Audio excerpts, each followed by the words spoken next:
We guard presents अब उत्तर चाहिए, को powered by Sensodyne and Vimal. बोलो जुबा केसरी। Sharda university, the world comes together at Sharda. Admissions now open.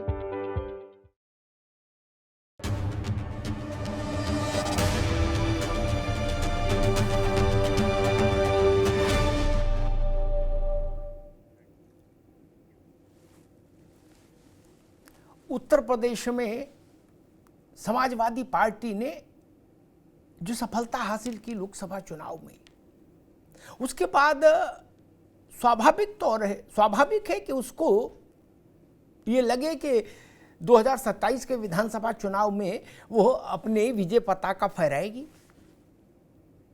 स्वाभाविक है, 80 में से 37 सीट जीत के अगर सपा आई है, और आज अखिलेश यादव ने इसी बात को कहा भी अपने पार्टी के कार्यकर्ताओं से कि हमारा मुख्य लक्ष्य 2027 की विधानसभा चुनाव को जीतना है।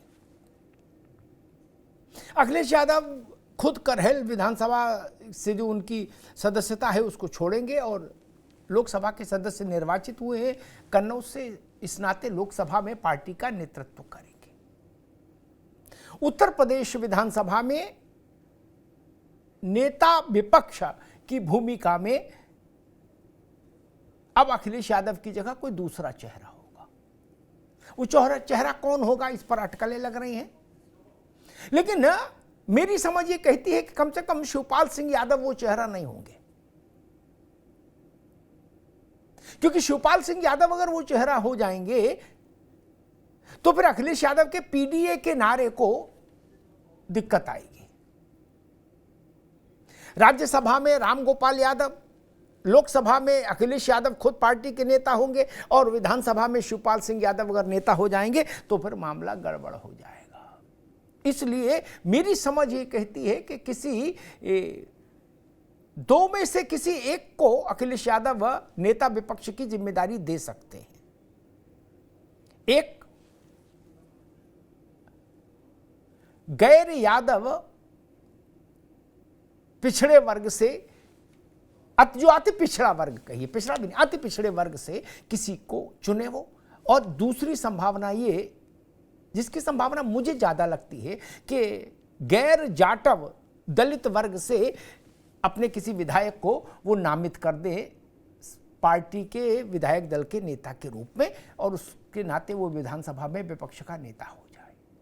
क्योंकि इस बार समाजवादी पार्टी की जीत का एक बड़ा कारण ये भी है कि गैर जाटव दलित वोटों का बड़ा हिस्सा उसके पास आया है, जिसने भारतीय जनता पार्टी के लिए कोहराम की स्थिति पैदा कर दी और समाजवादी पार्टी की जय जय कर दी। मूल यही है, वही वोट। तो मुझे लगता है उस वोट को पुरस्कृत करने की कोशिश अखिलेश यादव जरूर करेंगे। और दूसरी ओर भारतीय जनता पार्टी है और मुख्यमंत्री योगी आदित्यनाथ है। जिस दिन से उत्तर प्रदेश के परिणाम आए हैं उसके बाद से योगी आदित्यनाथ धुआंधार बैटिंग कर रहे हैं। 2 कैबिनेट बैठक हो गई, एक 2 दिन पहले हुई थी, एक आज हुई।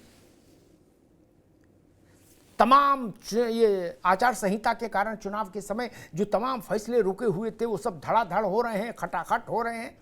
बुलडोजर भी चल रहा है और एनकाउंटर भी चल रहा है। नई भर्ती की ओर सरकार की प्राथमिकता है, क्योंकि सरकार को समझ आया, भाजपा को भी ये समझ आया कि भर्ती को लेकर नौजवानों में जो आक्रोश है, जो रोष है, वो बड़ा कारण है पार्टी के प्रदर्शन के पीछे। इसलिए अब सारी ऊर्जा इस बात में लगा रही है योगी सरकार कि जल्दी से जल्दी नई भर्तियों का पिटारा खुले और नौजवानों को रोजगार, सरकारी नौकरी मिले। उसके बाद जो योगी की अपनी यूएसपी है, कानून व्यवस्था और एक सशक्त प्रशासन, उसकी दिशा में सरकार कदम उठा रही, चाहे अतिक्रमण हटाने के लिए बुलडोजर का कार्यक्रम हो और चाहे महिलाओं के प्रति और व्यापारियों के प्रति अपराध करने वाले लोगों को के खिलाफ पुलिस का अभियान हो। लोकसभा चुनाव के बाद से अब तक 16-17 से ज़्यादा एनकाउंटर उत्तर प्रदेश में हो चुके हैं।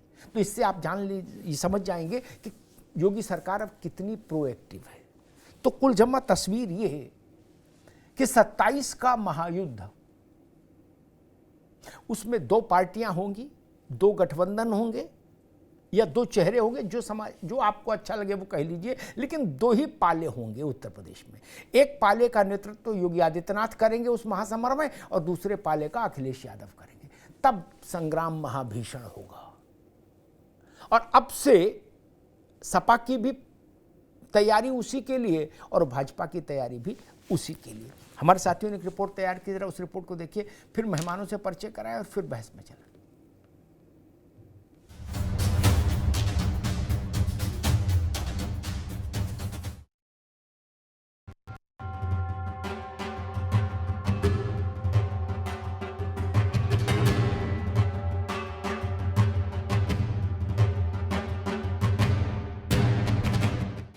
2024 के लोकसभा चुनाव की बिसात पर उत्तर प्रदेश की परिधि से आए चुनाव परिणामों ने सूबे की सियासत को टू विंडो सरीखा कर दिया है, या यूं कहिए कि दो खेमों में लाकर खड़ा कर दिया है, जिसमें एक तरफ अखिलेश यादव की अगुवाई वाला इंडिया गठबंधन है, तो दूसरी ओर सीएम योगी और बीजेपी के सहयोगी दल।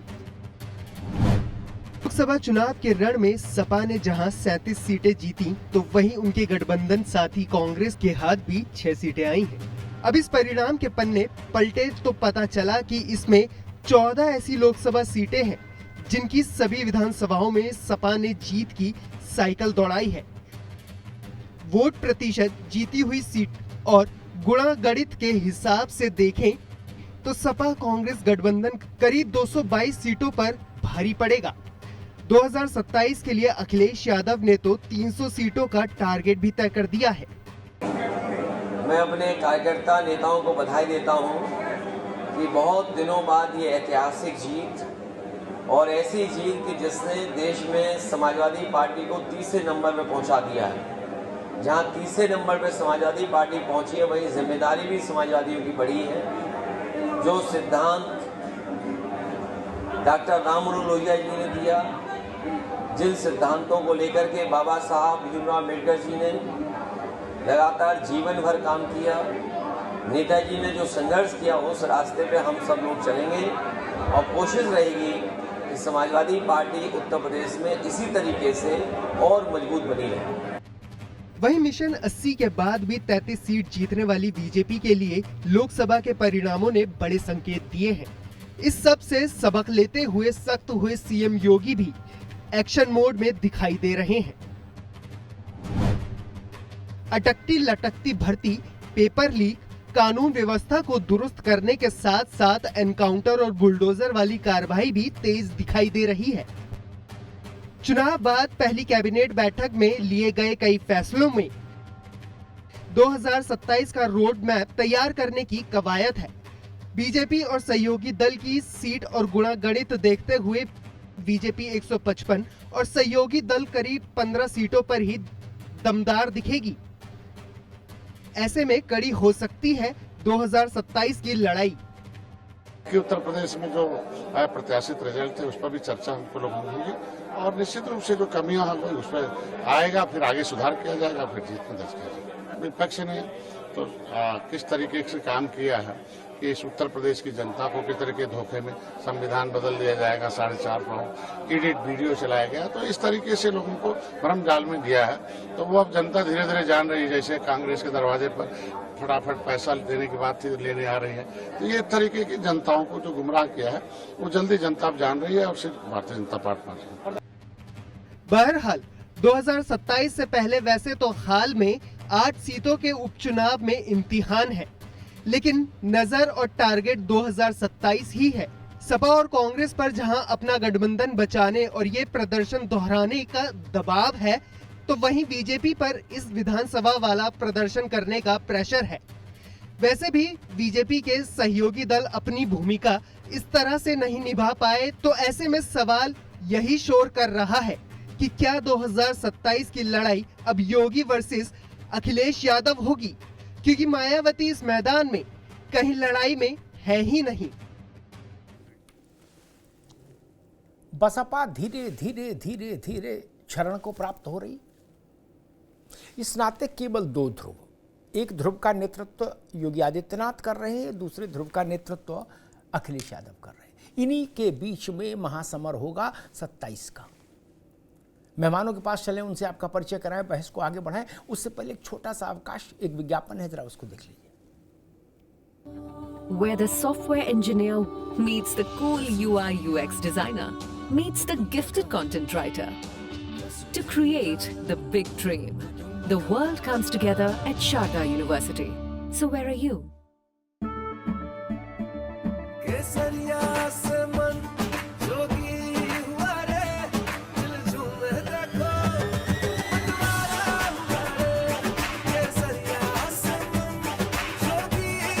हर पल मनाओ केसरी त्योहार। विमल, बोलो जुबान केसरी। हाँ शुक्ला जी, भिजवाना सिर्फ अल्ट्राटेक ही। मान गए बेटा, पर अल्ट्राटेक ही क्यों? आप ही ने तो कहा था कि घर जिंदगी में सिर्फ एक ही बार बनता है। घर एक, मौका एक, इसलिए सीमेंट भी देश का number 1। UltraTech, India's number 1 cement. झंझनाहट से जल्द आराम पाएं। सेंसोडाइन रैपिड रिलीफ के साथ।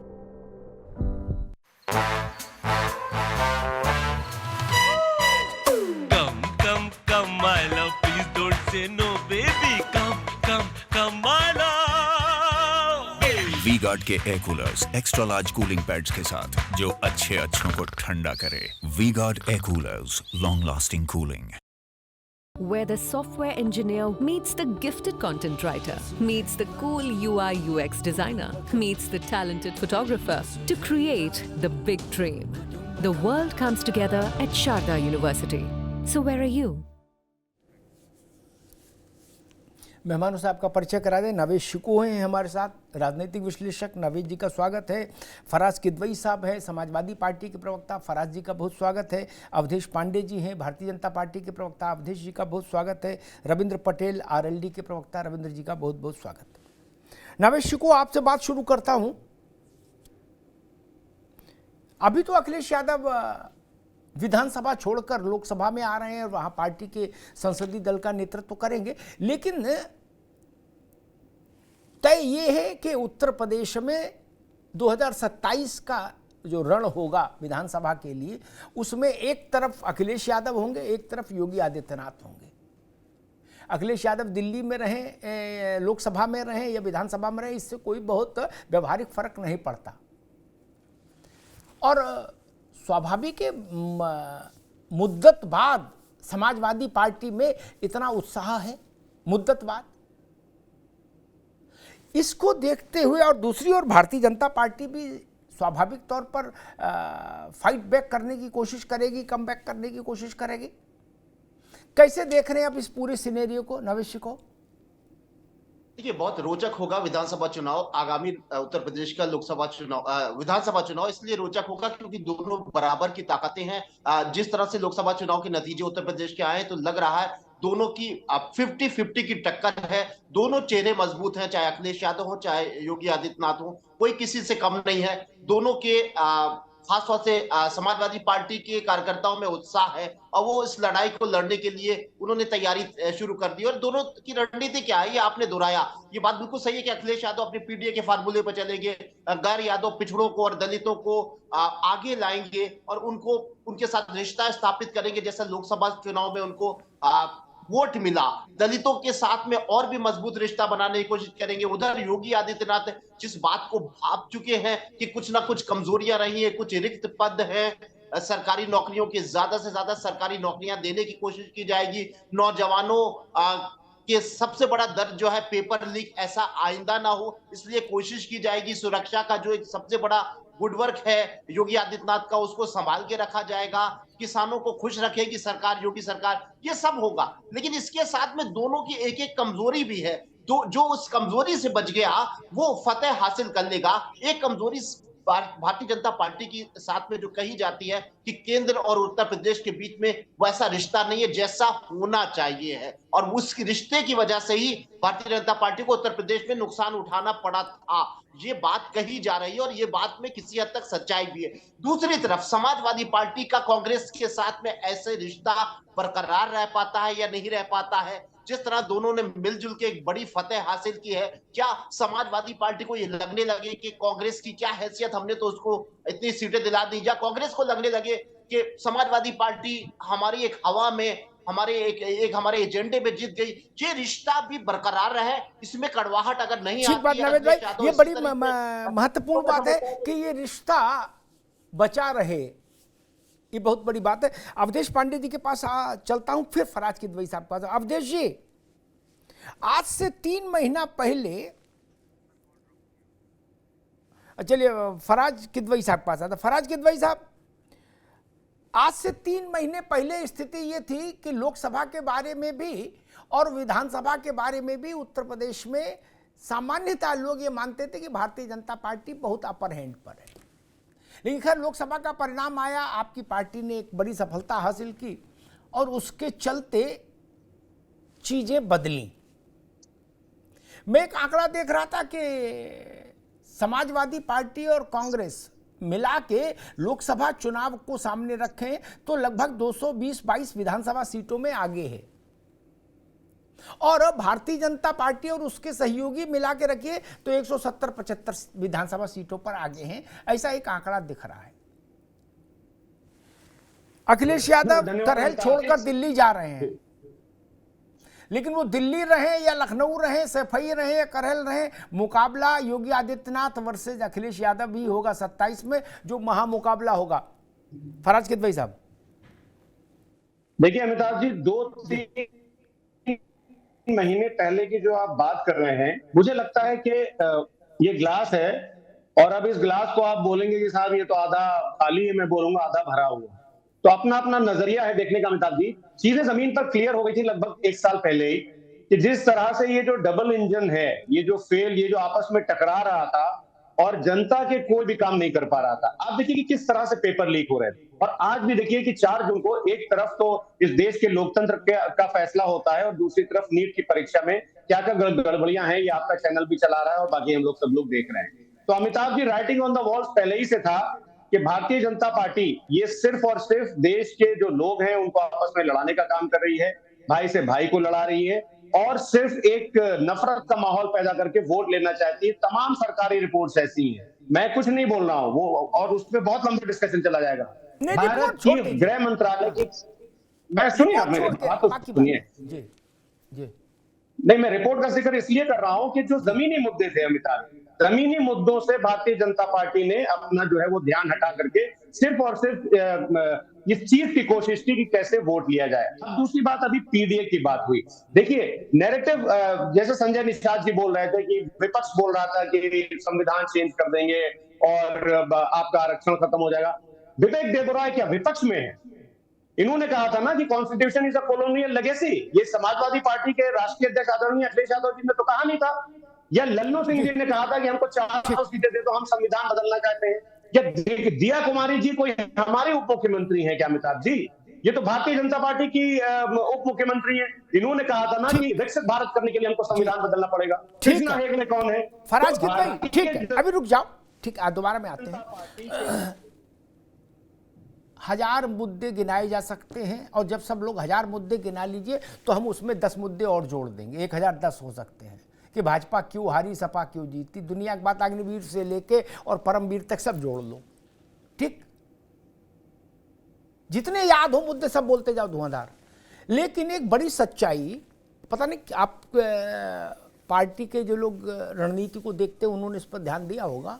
मेरी छोटी बुद्धि ये कहती है, नावेद आप भी इस पर अध्ययन करिएगा, कि अवधेश भाई आप पास आ रहा हूं, मेरी छोटी बुद्धि ये कहती है इस चुनाव में भाजपा को हतोत्साहित करने वाले परिणाम क्यों मिले और सपा को उत्साहित करने वाले क्यों मिले, इसके पीछे एक मूल कारण, बाकी तो 1000 कारण है और हमारी तरफ से 10 और जोड़ लो, क्या कि कासगंज में समोसे ठंडे थे, क्या कायमगंज में जलेबी खराब थी, कुछ भी जोड़ लीजिए, वो तो फिर मुंडे मुंडे मत भिन्ना। लेकिन हार जीत इसलिए हुई, गैर जाटव दलित वोट समाजवादी पार्टी के जीवन के इतिहास में सर्वाधिक संख्या में इस बार उसको मिला है, गैर जाटव दलित वोट, और उसी ने उत्तर प्रदेश के डायनामिक्स को पलट दिया। भारतीय जनता पार्टी पीछे चली गई, सपा आगे आ गई। सच्चाई कुल जमा इतनी है। अब उसमें कहानी आप चाहे जितनी जोड़ दो कि 2 साल पहले से जमीन पे दिख रहा था, 3 साल पहले से दिख रहा था, भिंडी का रेट खराब लगा, आलू का रेट अच्छा लगा, काशी फल पका नहीं था, हरा था, कुछ जो जोड़ लीजिए। पंगत की उसमें भंडारा में रोट पूरी गर्म नहीं थी, जो चाहे। लेकिन मूल विषय आंकड़ा ये कहता है 54% से ज्यादा गैर पिछड़ा, गैर जाटव दलित समाजवादी पार्टी को गया है। उसने उत्तर प्रदेश का नक्शा बदल दिया। भारतीय जनता पार्टी के लिए भी यही चिंता का विषय होना चाहिए। अवधेश जी, जो बात मैं फराज किदवई से कह रहा था वही आपसे कहूँगा। 3 महीने पहले जो तस्वीर थी वो तस्वीर अब उत्तर प्रदेश में नहीं है। ठीक, इस सच को स्वीकार करना चाहिए, क्योंकि स्वीकार करेंगे तभी आगे बढ़ पाएंगे। आज स्थिति ये है कि अगर हम लोकसभा चुनाव के परिणाम को विधानसभा सीटों के आधार पर देखें तो 220 से अधिक सीटों पर इंडिया गठबंधन आगे दिखता है उत्तर प्रदेश में, और 170-75 पर एनडीए उत्तर प्रदेश में। अवधेश पांडे जी, ये स्थिति तो अलार्मिंग है नहीं?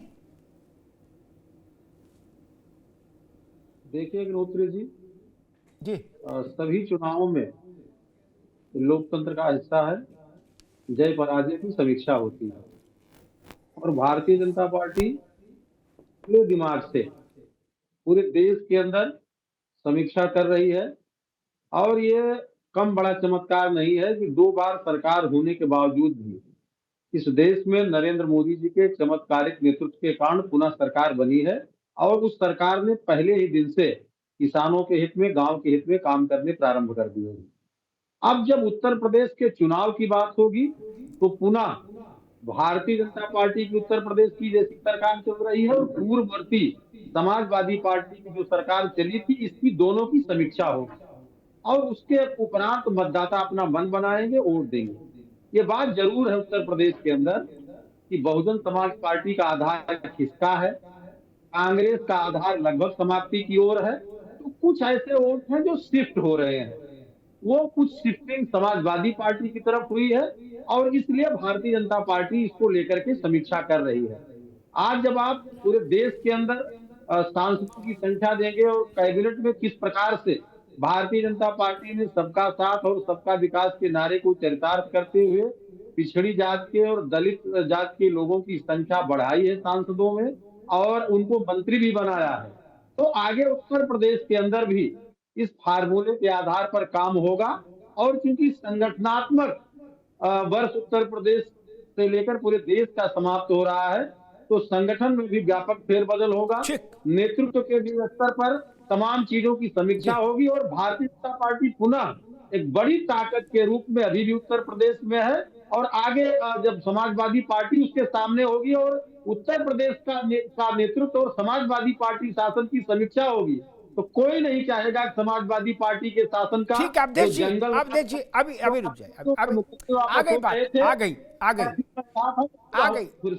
गई। प्रवक्ताओं में एक समस्या क्या होती है, वो बहुत थ्योरेटिकल बात बहुत करते हैं, क्या उसमें प्रैक्टिकलिटी दिखती नहीं कहीं। राजनीति तो थ्योरी से चलती नहीं, वो तो 100% प्रैक्टिकलिटी है। मैंने एक बात बताई कि 54% गैर जाटव दलित अखिलेश यादव की पार्टी में चला गया। क्यों चला गया, कैसे चला गया, बात तो यहां से शुरू होनी चाहिए। बोले नरेंद्र मोदी जी के नेतृत्व में सरकार बनी, यार वो बन गई भैया। फिर अखिलेश यादव की पार्टी को 37 लोकसभा सीटें इसी उत्तर प्रदेश ने नहीं जिताई क्या? जापान के लोगों ने जिताई क्या? अवधेश जी, जितने तर्क आप दे रहे थे, ये तो तर्क उत्तर प्रदेश के सामने रहे होंगे ना, अभी आएंगे दोबारा में। इसलिए प्रैक्टिकल बात करिए। मैं अभी उस पर तो गया ही नहीं कि किसने किसको हरवा दिया। संगीत सोम और संजीव बालियान में क्या हो रही तू तुम्हें, मैं उस पर गए नहीं। मैंने तो अभी बुनियादी बात बताई कि रीढ़ की हड्डी ही खिसक गई मित्र, उसको ठीक करो पहले। बाकी तो किस्सा कहानी है कि संगठन में ये होगा, फला में ये होगा, टिका में होगा, देखा जाएगा। वही लोग रहेंगे ना, एक्स की जगह वाई आ जाएगा, अध्यक्ष माली भूपेंद्र चौधरी हट जाएंगे, स्वतंत्र देव आ जाएंगे, कोई आ जाएगा। उससे अचानक से आप कहो कि आकाश बदल जाएगा, ऐसा नहीं ना। खैर, मूल विषय है जो गैर दलित जाटव भाजपा से गया, वो क्यों गया उसको तो समझना पड़ेगा ना। और उसी ने अखिलेश यादव के पार्टी का भाग्य बदल दिया। खैर, रविंद्र पटेल जी, चुनाव कठिन होगा ये तय है। थ्योरी में अभी जब हर आदमी कह सकता है नहीं कोई कठिन नहीं होगा, वो अलग बात है, लेकिन मेरी समझ ये कहती कि विधानसभा का चुनाव कठिन होगा। फिर मैं वही बात कहूंगा, 3 महीने पहले जो एनालिसिस हो रहा था वो एनालिसिस आज तो नहीं हो सकता। आज आपके गठबंधन, इंडिया गठबंधन, अरे एनडीए गठबंधन के सामने एक अपबीट यानी बढ़े आत्मबल के साथ इंडिया गठबंधन होगा, दो हाथ करने के लिए। रविंद्र जी।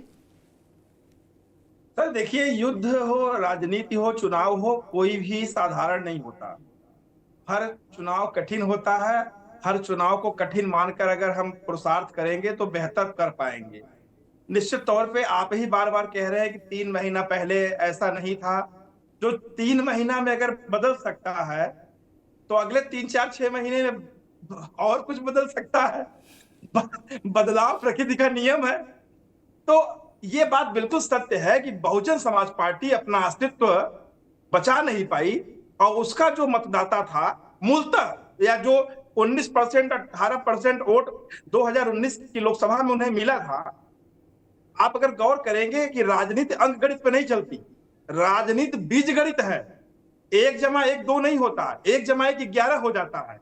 आज उसी का परिणाम है कि 2 लड़कों की जोड़ी जो 2017 में फेल हुई थी, आज 2024 में पास हो गई। तो निश्चित जानिए सर कि यह राजनीति जो है यह बदलती रहती है। आज हमें काम करने की जरूरत है। हम इंडिया में भी इंडिया छोड़ के एनडीए में शामिल हुए हैं।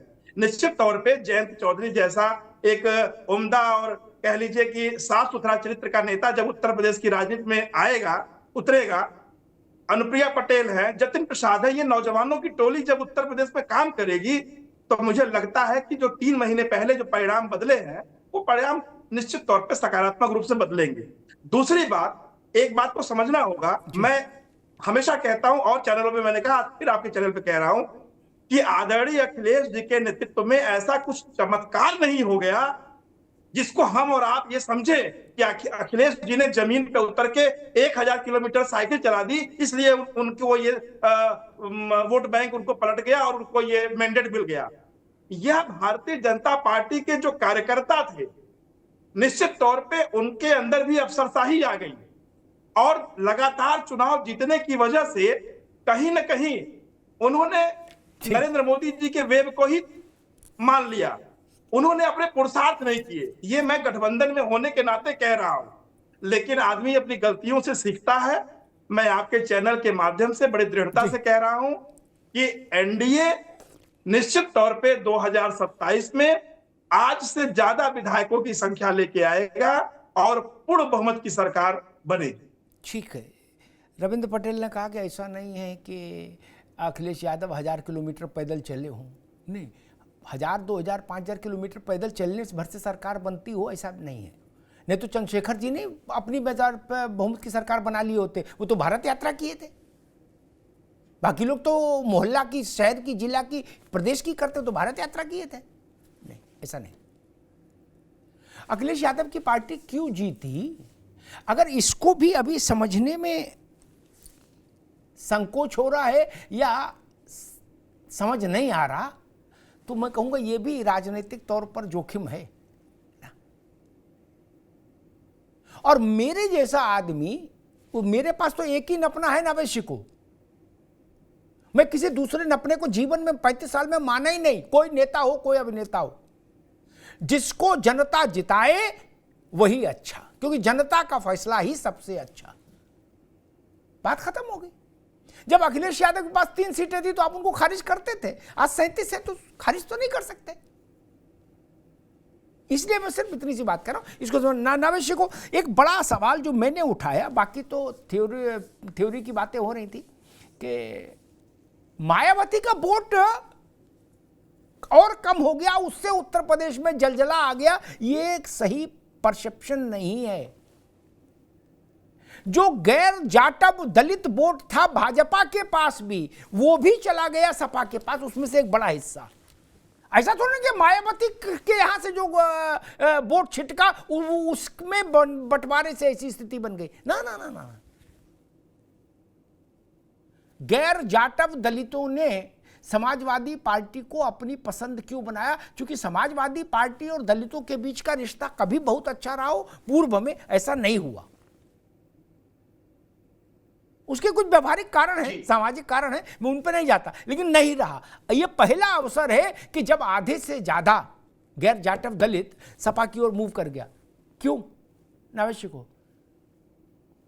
जी, ये बात बिल्कुल सही है कि दलित समाज गैर जाटो वोटर जो है, जो भारतीय जनता पार्टी के साथ था, उसको 10 साल में अगर लगा, उसको निराशा हाथ लगी, उसको लगा कि हमें नौकरियां नहीं मिल रही है, आरक्षण की धार कमजोर हुए जा रही है, और वो भाजपा से बाहर जाके बहन जी के पास इसलिए नहीं गया, या बहन जी के साथ में गैर जाटो जो था वो सपा के पास क्यों गया, या सपा के पास भारतीय जनता पार्टी का गैर जाटो दलित क्यों गया? इसका एक कारण यह है कि बसपा किस तरीके से चुनाव लड़ रही थी, हारने के लिए लड़ रही थी। ये पूरे देश में ये सब लोग महसूस कर रहे थे कि दमदार तरीके से बसपा यानी मायावती चाहती ही नहीं है कि हम जीते, और कोई अपना वोट, चाहे वो दलित समाज हो, चाहे वो गैर जाटो दलित समाज हो, हारने के लिए तो वोट नहीं देता है ना। उसको ये लगा कि अगर हम भाजपा के खिलाफ हैं और भाजपा को हराने चाहते हैं तो हम बसपा को वोट दे के क्या उखाड़ लेंगे, हम कम से कम भाजपा को हराने वाले को, उससे लड़ने वाले को वोट दें। इसलिए इस माहौल के अंदर अखिलेश यादव का फायदा हुआ, और वो जो धुर विरोधी हुआ करते थे उन्होंने भी इंडिया गठबंधन को, उनको लगा कि यहाँ पर पूरी अखिलेश यादव की नहीं चलेगी, यहाँ कांग्रेस की भी भागीदारी है, ये राष्ट्रीय लेवल पे एक गठबंधन बना है। इस माहौल में अच्छा खासा वोट मिल गया। अब मुख्य बात यह है कि भारतीय जनता पार्टी इससे कैसे बच पाएगी, कैसे समाजवादी पार्टी की बढ़ती हुई रथ को कैसे रोकेगी। एक लाइन की बात है कि बसपा दमदार तरीके से चुनाव नहीं लड़ रही थी, इसलिए गैर यादव दलित समाजवादी पार्टी में या इंडिया गठबंधन में आ गया। और अगर इस बार विधानसभा चुनाव में बहन जी जमीन पे उतर आए और दमदार तरीके से चुनाव लड़ने लगे, बात खत्म हो जाए। अगर बसपा के हाथी को भारतीय जनता पार्टी बहुत सारे गन्ने खिला दे, रोड होते हैं बड़े बड़े, हाथी बहुत शौक से खाता है, वो खिला दे, वो दमदार तरीके से बसपा जब लड़ने लगेगी तो भारतीय जनता पार्टी को यही जीत की संजीवनी मिल जाएगी। क्योंकि वो वोट जो इंडिया गठबंधन में चला गया था, भाजपा से नाराज होकर भी या बसपा से चला गया था, वो फौरन आ जाएगा बहन जी के साथ। उनको लगेगा बहन जी लड़ रही हैं, और बहन जी का चेहरा मुख्यमंत्री के तौर पे होगा, यहाँ पर प्रधानमंत्री के तौर पे चेहरा नहीं था। और अब बस एक लाइन की ये बात है कि दमदार तरीके से बसपा लड़ती है या उसको लड़वाया जाता है, तब इस रथ को अखिलेश यादव की थोड़ी सी संघर्ष सामने आ सकता है, नहीं तो कोई दूसरा ठीक है नावेद, ठीक है नावेद जी, नावेद भाई ठीक है। रीजनल पार्टी जब भी लोकसभा चुनाव में अच्छा करती हैं तो उनको मैं कुछ अंक अतिरिक्त देता हूं, क्योंकि उनके बॉसेस का चेहरा प्रधानमंत्री पद के लिए नहीं होता। लोकसभा के चुनाव में अखिलेश यादव का चेहरा भी प्रधानमंत्री के चेहरा थोड़े ना था। सफाई में भी लोग जानते थे कि प्रधानमंत्री नहीं बनेंगे, इसमें कौन सी नई बात। जिसने भी वोट दिया ये सोच के थोड़े नहीं दिया कि भैया प्रधानमंत्री बन जाएंगे, नहीं ना। भाजपा और कांग्रेस को जो वोट देता है वो प्रधानमंत्री पद की इच्छा के साथ वोट देता है। लेकिन रीजनल फोर्सेस जब करती हैं लोकसभा के चुनाव में अच्छा, तो इसलिए उनको मैं अतिरिक्त अंक देता हूं, ये समझ लीजिए। इसलिए ये बड़ा मसला।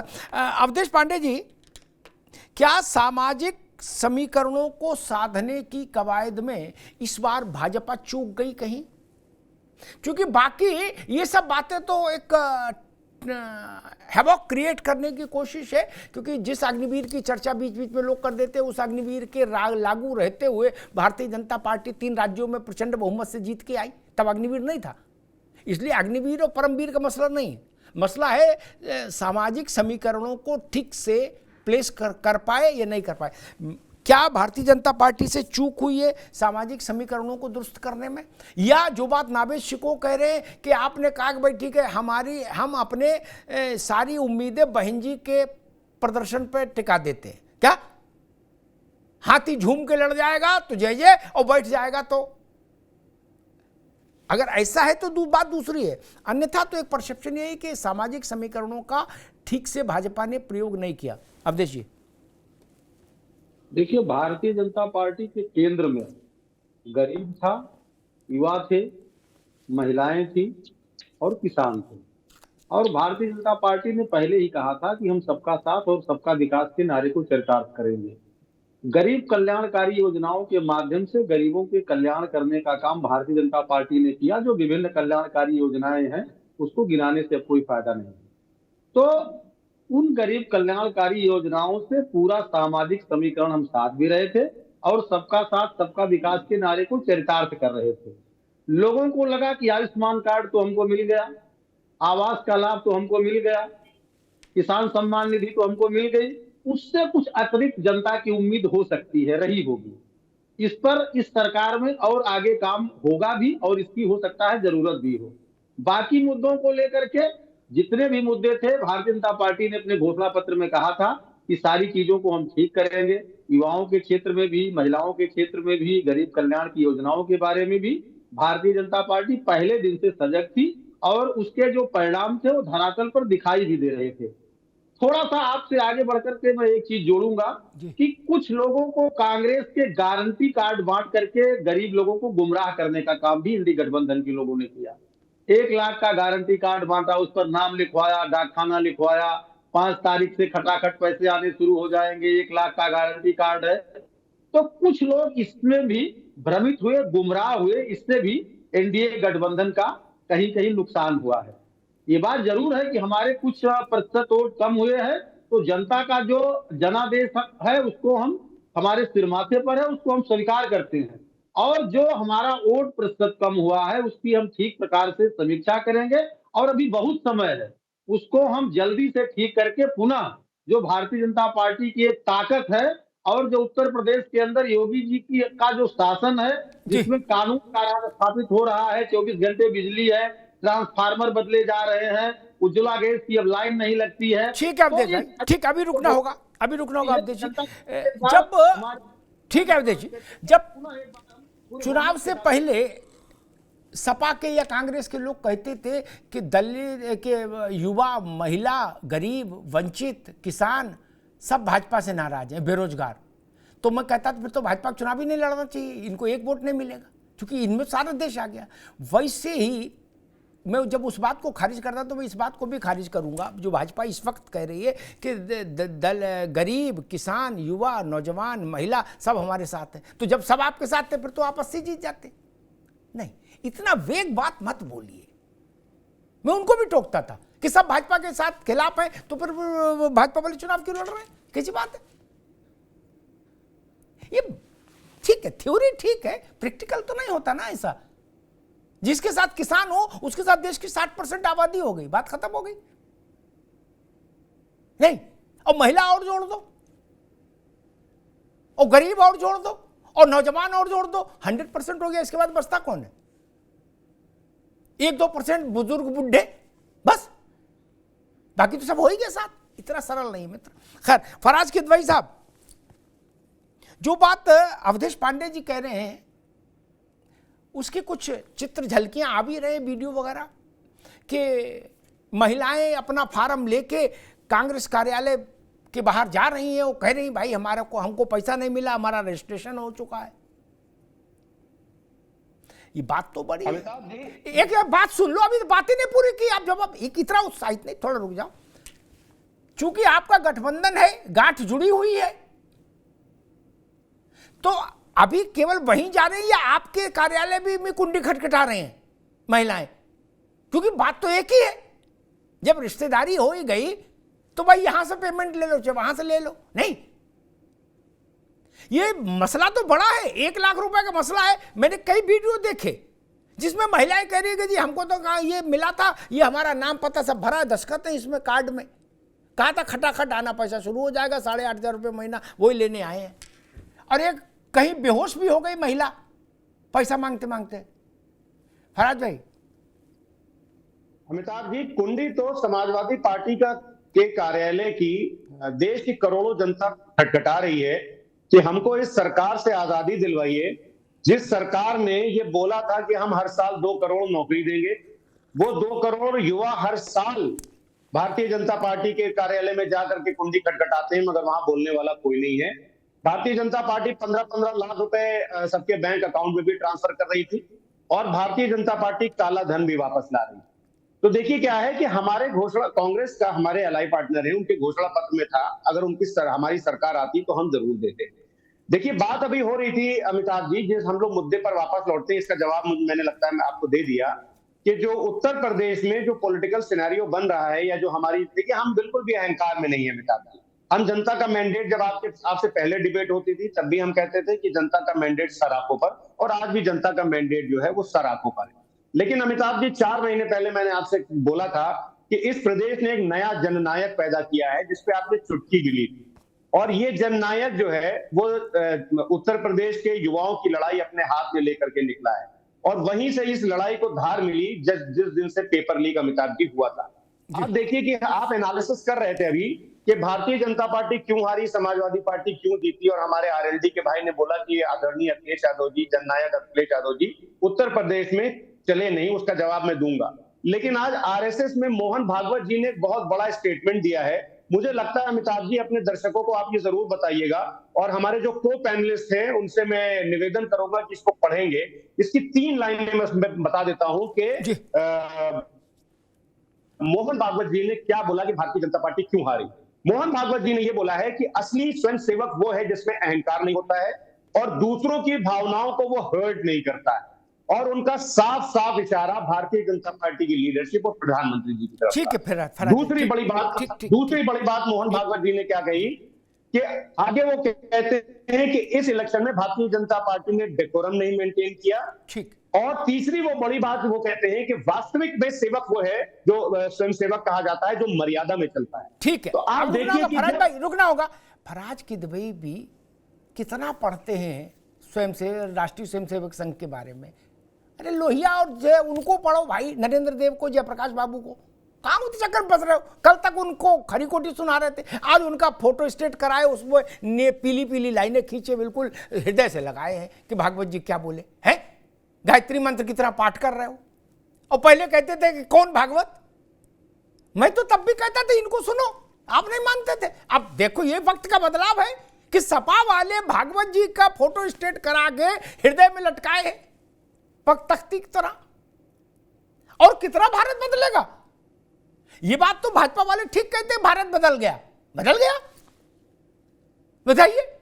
मुलायम सिंह की पार्टी आरएसएस प्रमुख ने क्या कहा, उसका लेमिनेट करा के हृदय स्थल पर विराजमान की है। और उसमें खैर कुछ चीजें फराज भाई ने अपने मन से जोड़ दी।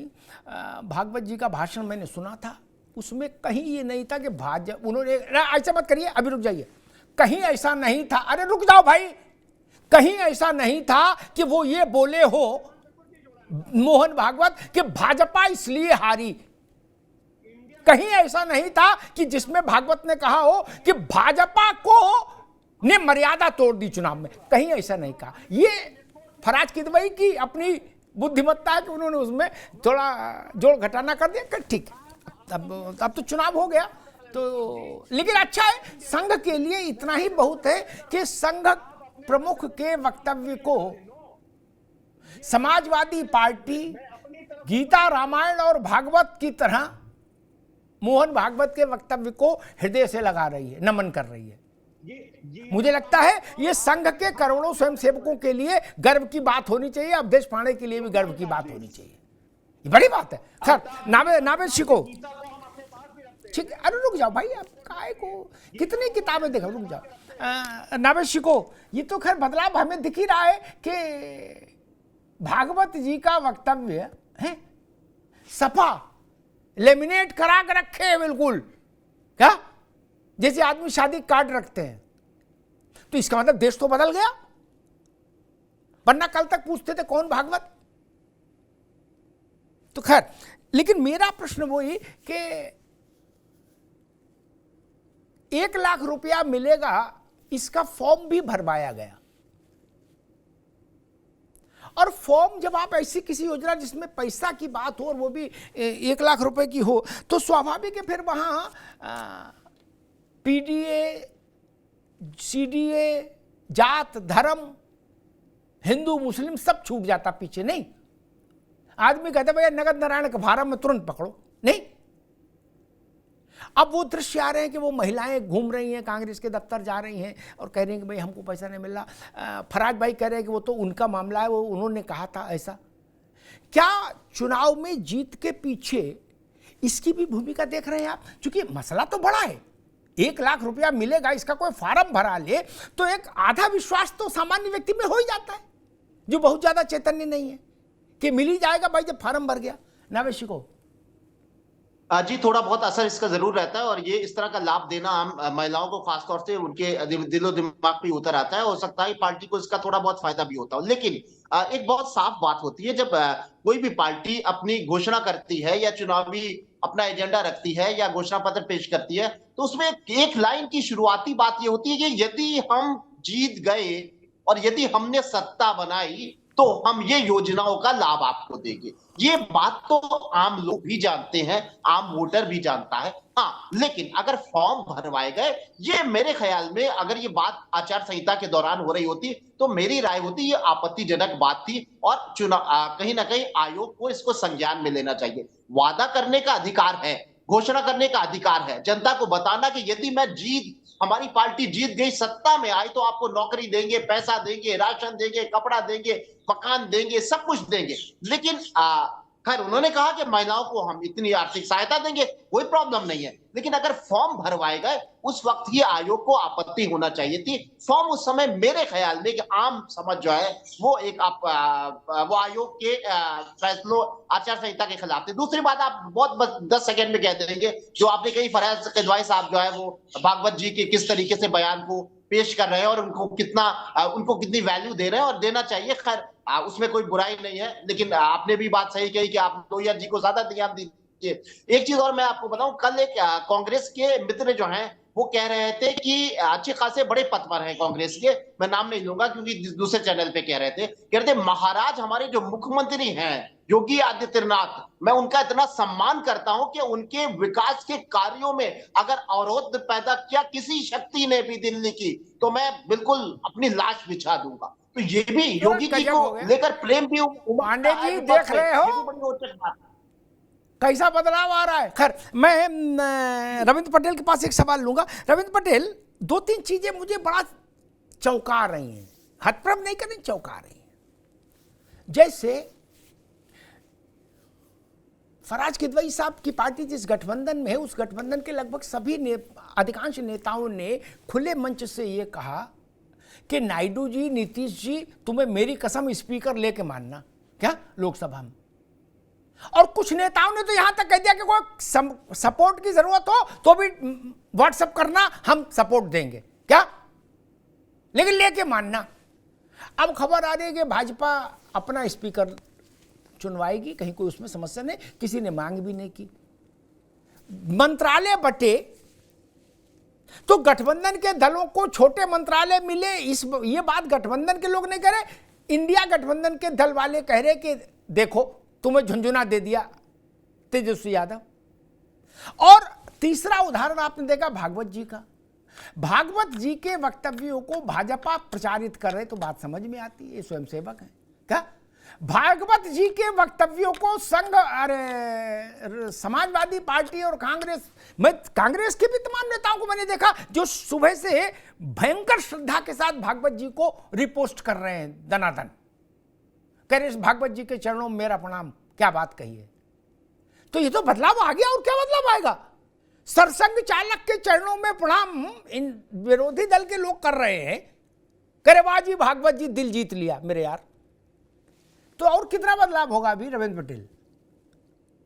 सर देखिए, बदलाव अच्छी बात है, और भारतीय संस्कृति का मान बढ़े, सनातन का मान बढ़े, स्वयं सेवा बढ़े, लोग वॉलेंटियर बने, अच्छी बात है, और राष्ट्र निर्माण करे और अच्छी बात है। लेकिन मैं एक बात कहना चाह रहा था कि पहले राउंड में बात छूट गई थी, मेरे बाद में दिमाग में बात आई कि 2007 में आदरणीय बहन मायावती जी ने एक सोशल इंजीनियरिंग चलाई थी, वो 2012 में नहीं चला। 2012 में अखिलेश यादव जी ने साइकिल चलाई, 2017 में नहीं चला। 2017 में भारतीय जनता पार्टी आई, 2022 में आई, 2019 में आई, 2024 में आई। भारतीय जनता पार्टी है कि लगातार 10 साल से सरकार में है और तीसरी बार के लिए भी उन्होंने कमर कस के सरकार बना दी।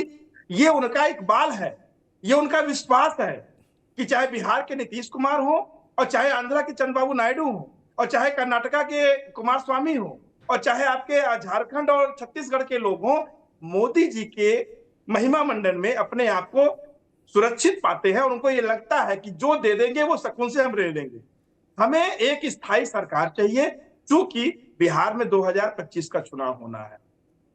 वहां पे उन्हें ये एहसास कराना अपने मतदाताओं को कि हम राष्ट्र निर्माण की ओर अग्रसर है। ठीक है रविंद्र बाबू, देखिए जनता बहुत जागरूक हो चुकी है। जो आपसे हम डिबेट कर रहे हैं ये लाइव चल रहा है। पहले दूरदर्शन हुआ करता था कि 2 घंटे 4 घंटे पहले वो रिकॉर्ड कर लेते थे और फिर एडिट करके उसको दिखाते थे। ऐसा नहीं है, अगर मेरे मुंह से कहा से की हो गया रविंद्र, मैं अवधेश पांडे जी के पास चलूं उससे पहले एक बात समझ में मुझे याद स्मरण आ रही है कि 5-7 दिन पहले 4 तारीख को रिजल्ट आने के बाद से विपक्षी दल कह रहे थे नावेद बाबू कि अब की समझ में आ जाएगा मोदी को, है घुटनों के बल सरकार चलेगी। बैसाखी वाला एक मीम भी डाल दिया था क्या कि कमल का फूल बैसाखी पे टंगा क्या। अब कल से मैं देख रहा हूं उल्टी गंगा बह रही, गंगा सागर से गंगोत्री की तरफ चल रही गंगा, क्या वो गंगा चल रही है जिसमें अब कहा जा रहा है कि नीतीश और नायडू ने कंप्लीट सरेंडर कर दिया भाजपा के सामने। लो, परसों तक कह रहे थे भाजपा ने सरेंडर कर दिया, अब कह रहे नीतीश और नायडू ने सरेंडर कर दिया। भाई चाहते क्या थे कि लट्ठम लट्ठा हो? लट्ठम लट्ठा चाहते थे तो ये बोलो खुल के कि हम चाहते थे लट्ठम लट्ठा हो, नहीं हुई इसलिए हम निराश हैं। मैंने आज कुछ लोगों को कहते सुना, विपक्ष के नेताओं को, कि नीतीश और नायडू को अगर स्पीकर भी नहीं मिलता है तो ये कंप्लीट सरेंडर होगा भाजपा के सामने। अवधेश पांडे जी, आपके लिए तो ये प्रसन्नता की बात होना चाहिए, परिणाम जो आए सो आए, कि सरसंघ चालक का वक्तव्य जितना भाजपा के लोगों ने रिपोस्ट नहीं किया श्रद्धा के साथ, उससे कई 100 गुना ज्यादा श्रद्धा के साथ विपक्ष के बड़े बड़े नेताओं ने रिपोस्ट किया है। और मुझे तो इस बात की संभावना दिख रही है कि हो सकता है कि भागवत जी की फोटो भी विपक्षी नेता अपने वहां घर में लगा ले। अवधेश जी, अवधेश जी शायद कुछ तकनीकी दिक्कत है, जुड़े बताइए। फराज किदवई साहब, वही मसला कल तक कहा जा रहा था कि बीजेपी ने कंप्लीट सरेंडर कर दिया नीतीश और नायडू के सामने, अब कहा जा रहा है नीतीश और नायडू ने नाक कटा दी, सरेंडर कर दिया बीजेपी के सामने। माजरा क्या है?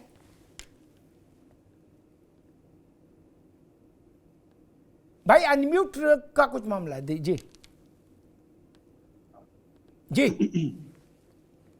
जी अमिताभ जी, मैं इस माजरे पे भी आता हूं, लेकिन उससे पहले एक और माजरा मैं आपको बताता हूं। देखिए, चाहे वो भगवत गीता हो और या रामचरितमानस हो, इसको मैं भी पढ़ सकता हूं और आप भी पढ़ सकते हैं और पूरे देश पढ़ सकता है। और इसको अगर फराज किदवाई पढ़ता है तो ये बदलाव नहीं आया है, ये हमेशा से हमारे देश का कल्चर था। क्योंकि विष्णु पुराण में लिखा हुआ है कि उत्तरम यत् समुद्र से हिमाद्रय से दक्षिणम वर्षम तद भारतम नाम भारतीय संतति। तो अगर किसी को मान लीजिए इसका मतलब नहीं समझ में आ रहा है तो उसका मैं मतलब समझाने के लिए भी तैयार हूं। तो ये हमारे देश का एक कंपोजिट कल्चर था कि उस कल्चर में रह करके आदमी हर तरह की किताबों को पढ़ने में स्वतंत्र था और स्वतंत्र रहेगा। दूसरी बात अमिताभ जी, अब मैं आता हूं आपकी बात पर, जो आप बोल रहे हैं कि ये माजरा क्या है। देखिए, ये माजरा बिल्कुल क्लियर है अमिताभ जी, और इसलिए क्लियर है कि जो हमारे प्रधानमंत्री जी हैं अमिताभ जी, उनको बेसिकली क्या है कि वो कुछ साइकोफेंट मिनिस्टर्स और एडवाइजर से घिरे हुए थे। मैं नीतीश जी तैयार हूं, और वो उनको लगातार बताते थे कि आप भगवान का अवतार हैं, आप सुपर ह्यूमन हैं और आप मसीहा हैं। और मोदी साहब जो है प्राइम मिनिस्टर साहब, वो नार्सिसिज्म का शिकार होते चले गए। गोस्वामी तुलसीदास जी ने रामचरितमानस में लिखा हुआ है कि सचिव वैद गुरु तीन जो प्रिय बोलहि भय आस राज धर्म तन तीन कर होई बेगे ही नाश। इसका मतलब आप तो बहुत विद्वान आदमी, आप समझ गए होंगे। ठीक है भरत भाई, समय कम है। ठीक ठीक ठीक जी। तो रही बात नीतीश कुमार जी की। ठीक है फराज भाई, आगे बात आगे, इसी में सब आ गई। राज वैद्य और गुरु भय के चक्कर में गलत सही न बोले तो धर्म का नाश हो जाता है, ठीक बात है। लेकिन हमें पार्टी बता दो, कौन सी पार्टी देश में जिसके आला कमान के सामने जाके राज वैद्य और गुरु को ये बोल पाए कि आप गलत कर रहे हो? एक पार्टी बता दो, मार लाठी बाहर निकाल दिया जाएगा 5 मिनट में। बातें करना सरल है। खैर, और दूसरी बात फराज किदवई गलत समझ गए, मैंने भागवत धार्मिक ग्रंथ की बात नहीं कही थी। मैं बात कर रहा था मोहन भागवत के वक्तव्य को लेमिनेट करा के आप गले में डाले हो। भागवत पढ़ने में क्या आपत्ति है मेरे भाई? सब पढ़ो। आप मोहन भागवत का वक्तव्य गले में डाले हो, यह बदलाव है। भागवत पढ़ना कौन सा बदलाव है? जब इस देश में हजारों साल से भागवत पढ़ी जा रही है, जब दूसरे धर्म धरती पर पैदा नहीं हुए थे तब से भागवत पढ़ी जा रही है, उसमें कौन सी नई बात है ना?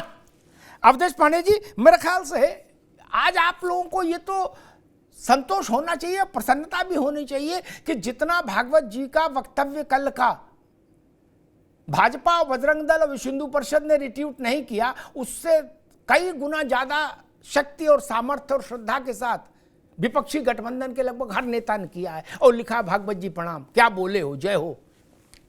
अवधेश जी देखिए अग्निहोत्री जी, भागवत जी ने कहीं भी, वो एक ऐसे कार्यक्रम में बोल रहे थे जिसमें संघ के कार्यकर्ताओं के बारे में नैतिक और मर्यादा की शिक्षा दी जा रही थी, उसमें कहीं से उसका कोई संदर्भ भाजपा बसपा कांग्रेस से नहीं था।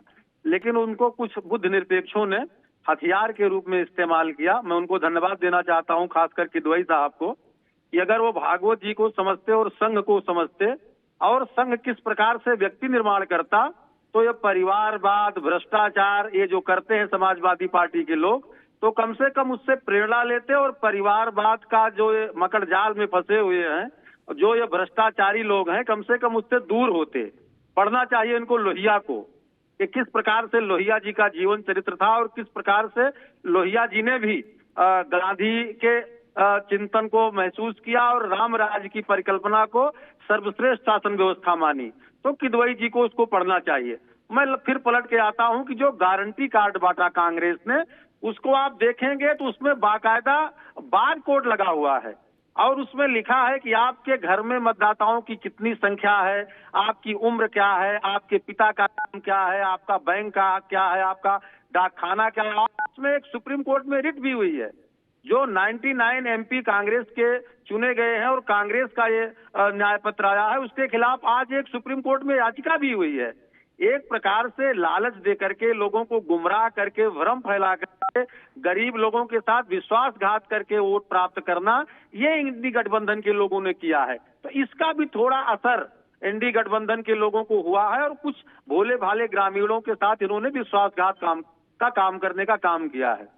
ये बात दीगर है कि हर चुनाव की समीक्षा होती है, हम भी समीक्षा करेंगे और जनादेश का सम्मान करते हुए उसके अनुसार अपनी रणनीति बनाएंगे। और पुनः एक बार उत्तर प्रदेश के चुनाव में हमारे साथ ऐसी कोई कोई समस्या नहीं है कि अखिलेश यादव जी दिल्ली के अंदर भी वो सदन के नेता होंगे, उत्तर प्रदेश के अंदर वो क्या करेंगे।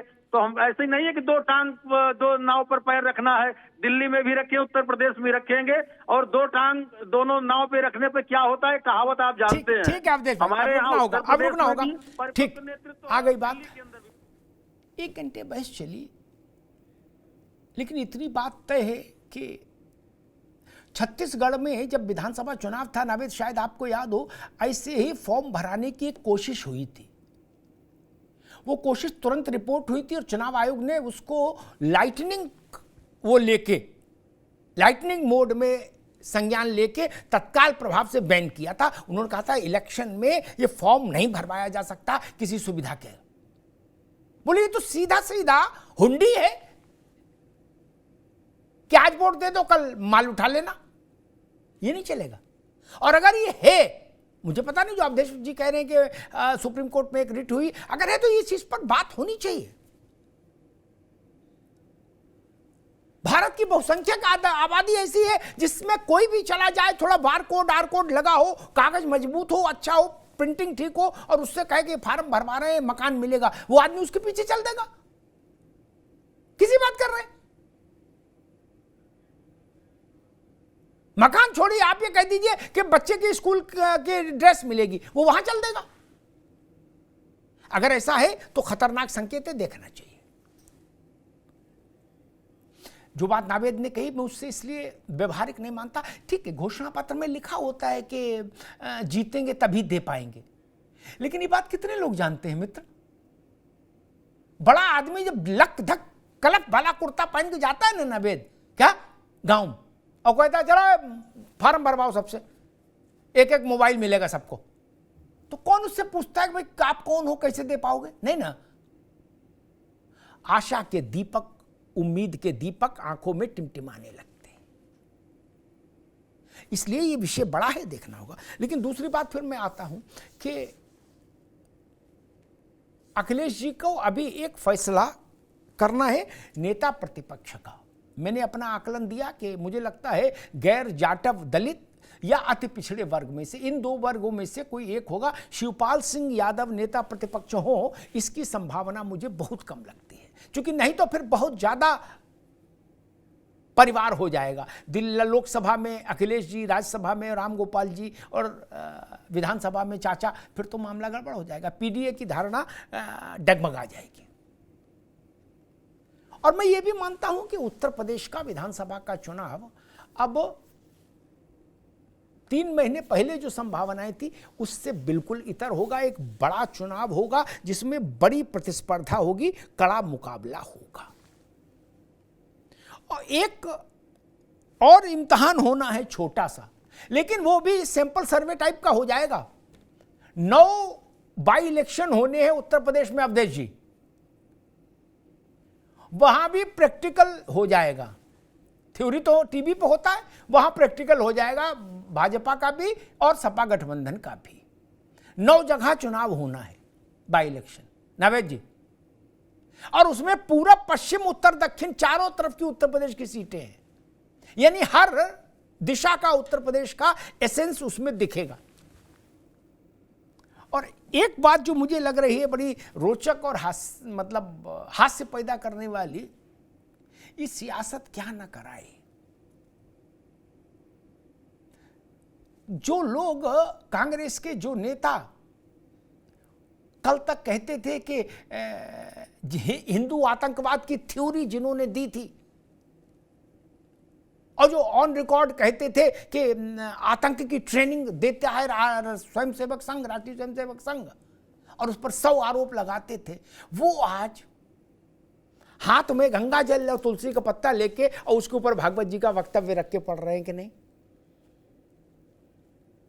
संघ ने कभी नहीं सोचा होगा कि ऐसे दिन भी आ जाएंगे इतनी जल्दी।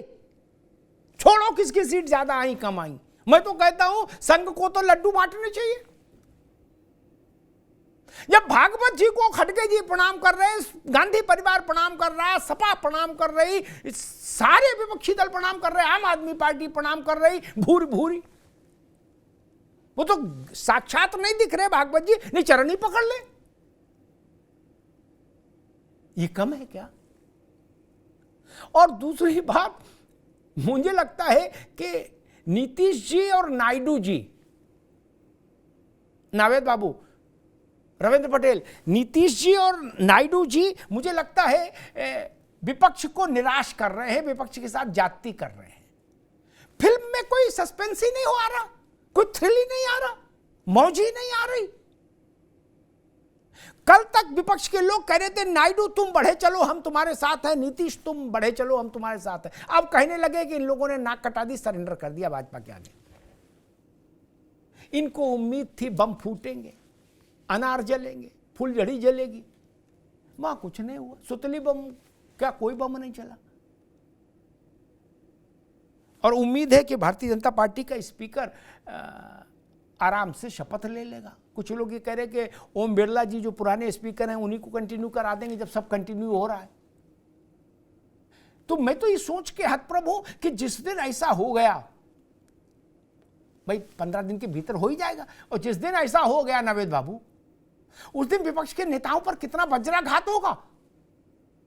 अगर स्पीकर की लड़ाई में नीतीश और चंद्रबाबू नाराज नहीं हुए तो नहीं, विपक्ष के लोगों की टिप्पणियां आप देखिए कि ललन सिंह को झुंझुना दे दिया, फलाने को, जो भी घटक दलों के मंत्रियों को जो विभाग मिले हैं उस पर इतनी चिंता अपनी पार्टी के सिस्टम पर करो। नहीं, अगर जो बन गए मंत्री वो कह रहे कोई काम छोटा बड़ा नहीं, कोई मंत्रालय छोटा बड़ा नहीं, हम प्रधानमंत्री जी के भूरी भूरी आभारी हैं, परम आभारी हैं, परम कृतज्ञ हैं, बोलो सियावर रामचंद्र की जय। क्या वो कह रहे हम मस्त हैं, आनंद है कि चलो कुछ तो मिला, और विपक्ष कह रहे ना तुम्हें मेरी कसम तुम्हारा अपमान हो गया। नावेद जी नहीं, ये डेस्परेट कदम ठीक नहीं विपक्ष के मेरे हिसाब से। छोड़िए, बन गई सरकार ना, कुछ समय छोड़िए। आपके वक्तव्य से जयंत चौधरी छोड़ देंगे क्या सरकार? नहीं, आपके ऐसे वक्तव्य से नायडू समर्थन वापस ले लेंगे? नहीं, आपके वक्तव्य से एकनाथ शिंदे की पार्टी अलग हो जाएगी? नहीं होगी। सब राजनीतिक लोग अपने अपने कारणों से जुड़े हुए हैं। आपके वक्तव्य उसमें कोई बहुत भूमिका नहीं निभा सकते मित्र। मैंने आम आदमी पार्टी के एक बड़े नेता की सलाह सुनी थी, उन्होंने कहा था नायडू जी, नीतीश जी, हम आपको खुला ऑफर दे रहे हैं, आपको स्पीकर बनवाने के लिए अगर सहयोग भी चाहिए होगा तो हम लोग हाउस में वोट करेंगे। लो, फिर भी लड़ाई नहीं हुई। मैं कहूंगा थोड़े समय लड़ाई की अपेक्षा और इच्छा अपने मन में रखिए। अभी तो शादी हुई है, आप अभी से तलाक का मजमून लिए हो। अरे वो कुछ तो चलने दो, अभी तो शादी हुई है मित्र, अभी तो रुखसती हुई है, और आप अभी से 3 ट्रिपल तलाक लिए हो, ये नहीं चलेगा। इससे आपकी कमजोरी जाहिर होती है कि आपकी सारी अपेक्षा इच्छा इस बात में है कि नायडू नाराज हो जाए या नीतीश नाराज हो जाए। इसी को लोग कहते हैं कि छींका टूटने की प्रतीक्षा। मैं पूरी कहावत नहीं बोलूंगा, लेकिन छींका टूटने की प्रतीक्षा क्यों करें? आगे और चुनाव है, वहां लड़िए, अपनी क्षमता विकसित करिए। एक छोटा सा अवकाश, एक ब्रेक लेना है, कुछ विज्ञापन है, देख लीजिए, फिर लौट रहे हैं। Where the software engineer meets the cool UI UX designer, meets the gifted content writer. To create the big dream, the world comes together at Sharda University. So where are you?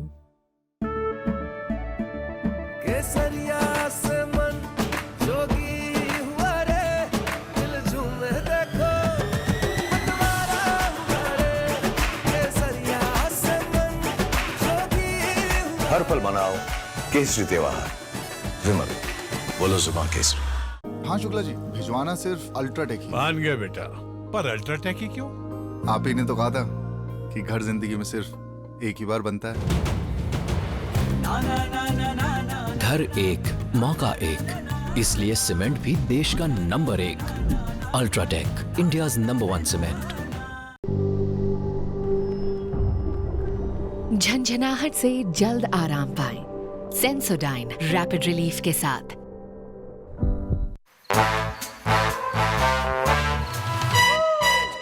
Come, come, come, my love, please don't say no, baby. Come, come, come, my love. V-Guard के air coolers extra large cooling pads के साथ जो अच्छों को ठंडा करे। V-Guard air coolers, long lasting cooling.